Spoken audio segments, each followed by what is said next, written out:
Well, John, first and foremost, a huge sigh of relief for the entire town of Fairhaven this evening after Anna Paula Huggins, that 43-year-old mother of two, was found about 1.5 miles from here down at the hurricane barrier in Fairhaven. Now, what I really took away from that press conference that was held about an hour ago was how much we still don't know, why she was out overnight and why she may have disappeared.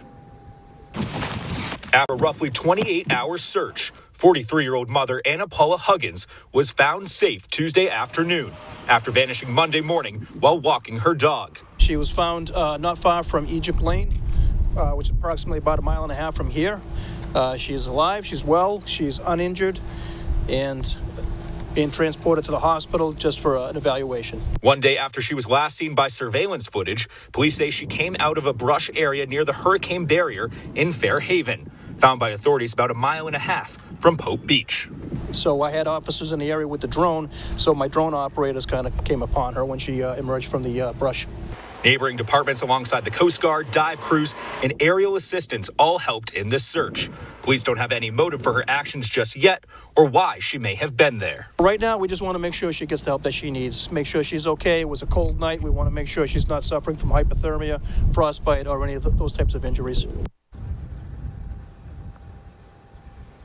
Once again, police saying Huggins appeared to have no injuries at the time that she was discovered. She's being evaluated at St. Luke's. So stick with ABC6 on air and online for continued coverage. For now in Fairhaven, I'm Daniel Coates, ABC6 News. We need men to step up. Strong words from the CEO of Big Brothers Big Sisters Rhode Island, Katie Alfonseca. There's a shortage of male mentors throughout the country. For 7 years, she's been pleading with guys in the Ocean State to volunteer to be a mentor.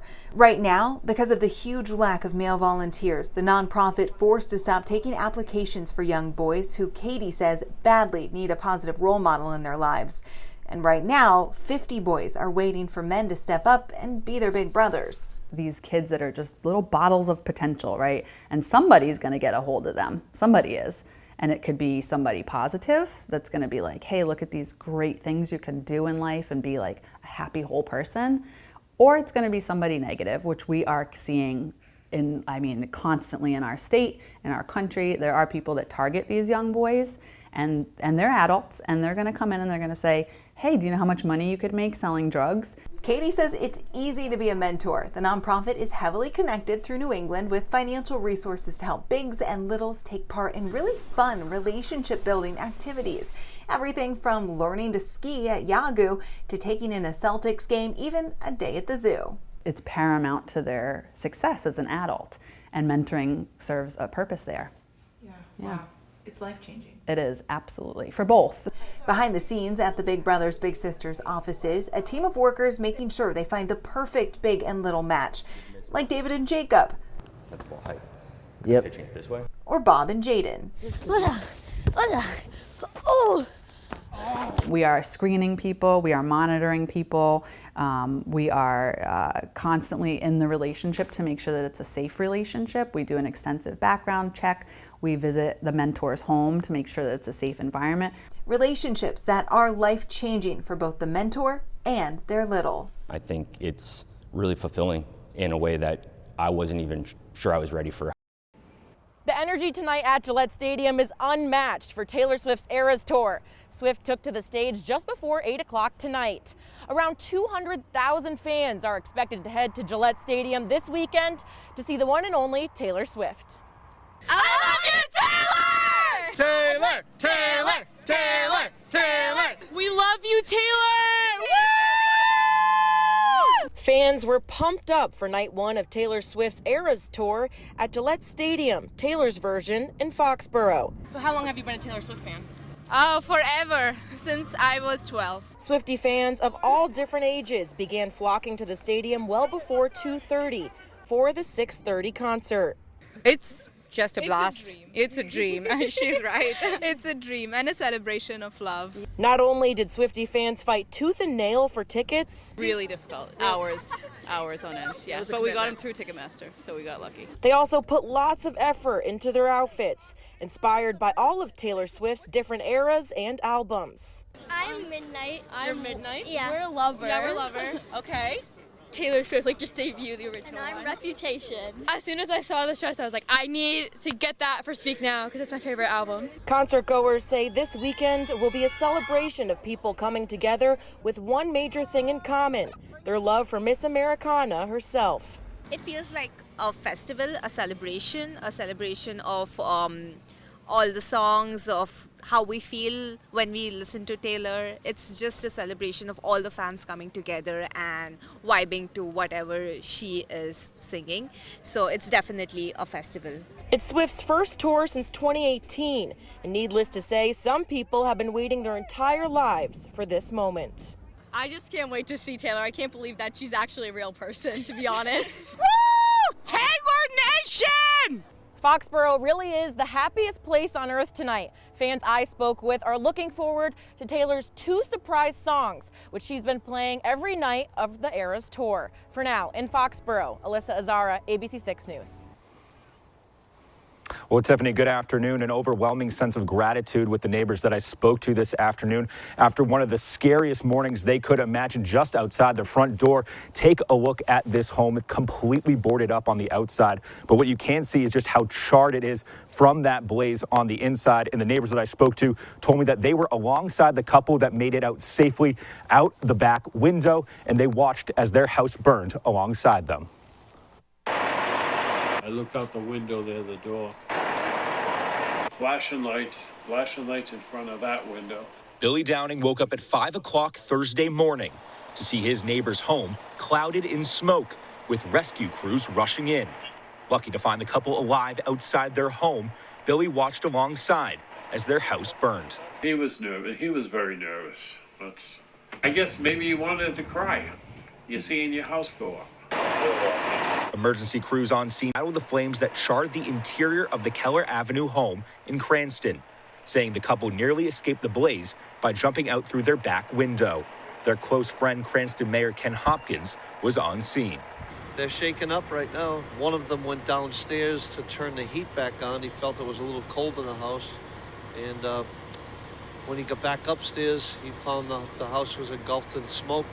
Next-door neighbor Leah has been friends with the couple who woke up to the flames in their kitchen for years and watched from her window early Thursday morning, unaware the couple had made it out alive. I wasn't sure if they had been home or if they weren't home, so it was really scary to see someone that especially for someone that we know so well, to have that happen to their house, because then it could happen to any of us. Crews are still investigating the cause of the fire. The house, a skeleton of what it once was, currently unlivable inside.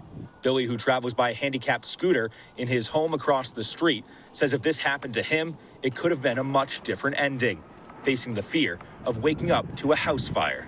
That would be scary for me. I rode by when they were boarding it up, and I said, oh my gosh, I hope that they can repair it.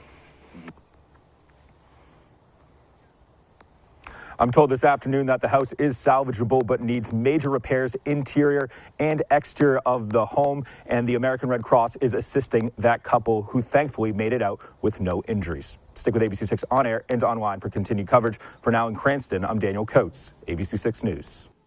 John Bishop Tobin has served the Diocese of Providence for 17 years now. With this transition of power, the Catholic Church needs leadership now more than ever.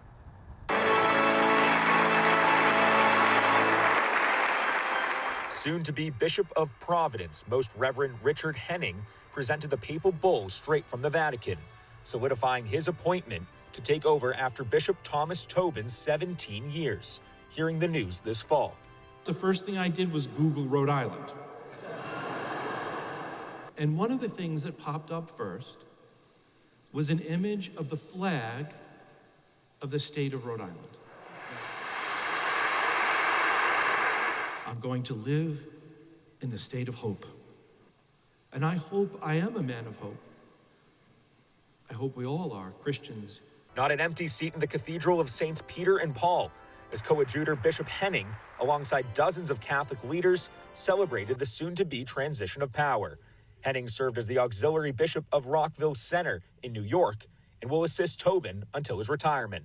And so he's going to have a different a different style, yeah, for sure. Providence College chaplain Father Justin Bolger serves in the diocese under Bishop Tobin, who has stood firm against gay marriage and abortion rights. But for Bolger, he hopes to see a change in the delivery, not the message, as the church continues to receive backlash. Perennial truths of her faith must be presented precisely within our age. Not even agree with the Catholic Church and her teachings. However, I see that she is consistent the way the church teaches and is trying to present those consistent teachings in a way that answers the questions of our age. Henning says, as shown on the flag, he hopes to be our anchor and draw Catholics back to the church. Most of all, for we who live in Rhode Island, because after all, we live in the state of hope. Again, Bishop Tobin expected to resign at the age of 75 this spring. Stick with ABC6 on air and online for continued coverage of this transition of power in Providence. For now in Providence, I'm Daniel Coates, ABC6 News. Whenever we're going somewhere, we always match. Spending just a few minutes with these two, and instantly you recognize just how close they are. She's my best friend. We spend so much time together. When we hung out on this Saturday morning, the two were laughing while they painted. I'm gonna draw a sun next.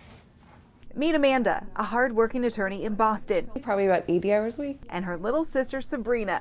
The two were matched through Big Brothers Big Sisters back in July, and they became fast friends.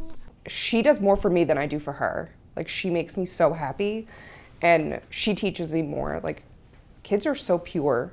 There's nothing bad about them. And when they talk to you, it's not that they're talking with any toxicity or the things that the world has done to them yet. They're teaching you how to be a good person again. And she's just such a good kid. She really is. And she's such a happy kid. I know, always laughing. Their favorite activity together so far, goat hiking in Middletown. You grab a goat and then you walk it. We had a goat and her name was Sprinkles and she was rude. She was rude. She was really rude. The bond these two share evident through their conversation and how they just get each other. Really, really, really, really happy. Why?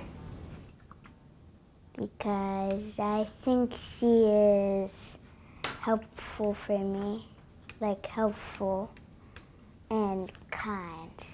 Our cameras can be quite intimidating, especially when you're just 8 years old.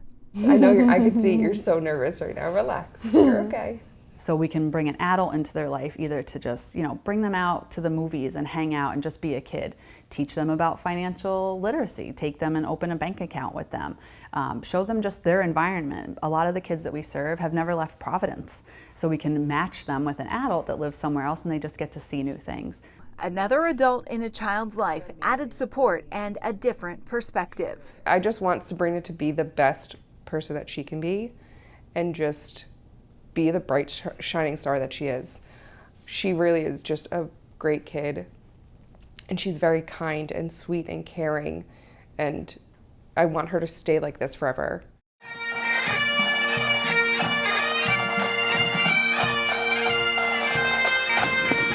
Let's go, Mr. Goddess Parade! Yeah!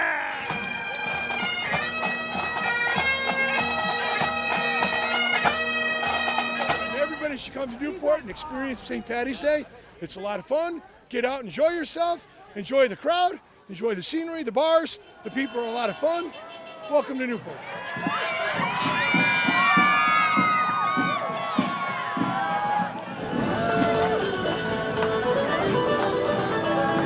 We've been coming to the parade for over 20 years with our families, our kids. We've raised our kids here. This is the best day ever. Happy Parade Day!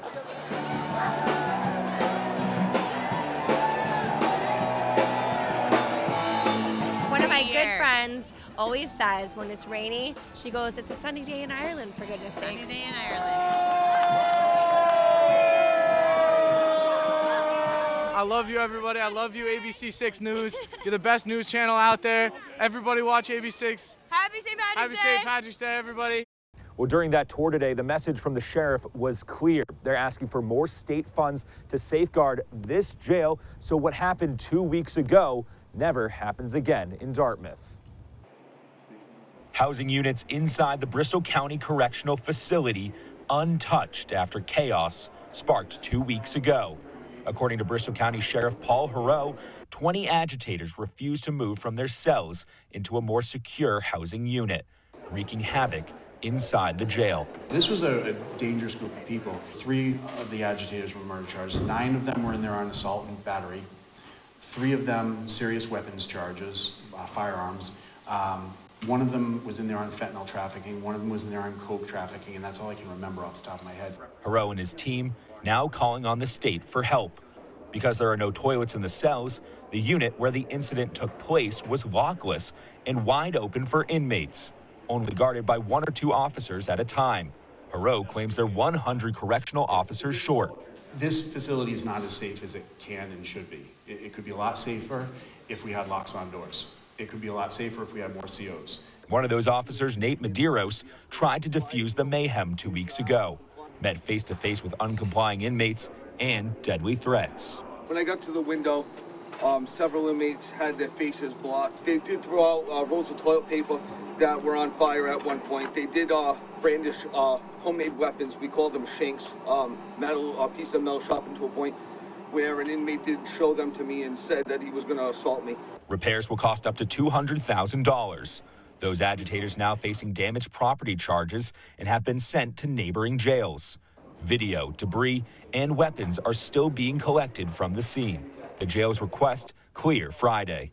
More state dollars to safeguard the jail, Eric Cardozo and other officers alike. When there's an incident or a major incident that occurs, whether it's a group assault, a fight, you don't have every inmate coming out and responders responding to a scene where you potentially have 80 inmates that are free and potentially could get involved with each incident. In Dartmouth, I'm Daniel Coates, ABC 6 News. 3, 2, 1. We are never, ever, ever getting back together. The party came a day early for Southern New Englanders before Taylor's opening concert at Gillette Stadium. Her exclusive merch truck for the Eras Tour gave thousands of fans reason to show up in the early hours of Thursday morning. Many with blankets and chairs in hand, but not enough arms to carry all their Swiftie swag in one trip. I was waiting in line for about 5 hours. So. 5 hours? Yeah. Kayla from Millis has tickets to one of Taylor's concerts, waiting patiently for this weekend for years. I got here around 5:20 in the morning. In the morning? Yeah. I've been looking forward to it for months, so I think it's definitely going to be a lot, but it's going to be really fun. The line and wait in parking lot 3B outside Gillette Stadium was less about the merch for many and more about the camaraderie, celebrating Taylor's long-awaited return to Southern New England. We're back! I've been like a Taylor Swift fan my entire life, and like I just wanted to like take this opportunity, and like this is like a once-in-a-lifetime experience, and I wanted to just try it out and do something different and have some fun. I've been in line for 2 hours and I need to be on the news. 2 hours? Yes, and I need tickets. One college student was asking for a little more than merch Thursday, unable to pay thousands of dollars for last-minute tickets. I really wanted merch, and I really am a big Taylor Swift fan, and I literally was so desperate, and I'm still so desperate. I want tickets so bad. Still looking for those tickets, she did find a new group of friends. You get to meet a whole bunch of people in line. I think that it like makes it, like I met all these people today, like we're gonna be like in contact probably for like the whole weekend. Talking Taylor, dancing, and even singing their favorite song on their way out. But we are never, ever, ever getting back together. Woo! If anyone has tickets, please give me your tickets. Please, I literally need tickets so bad.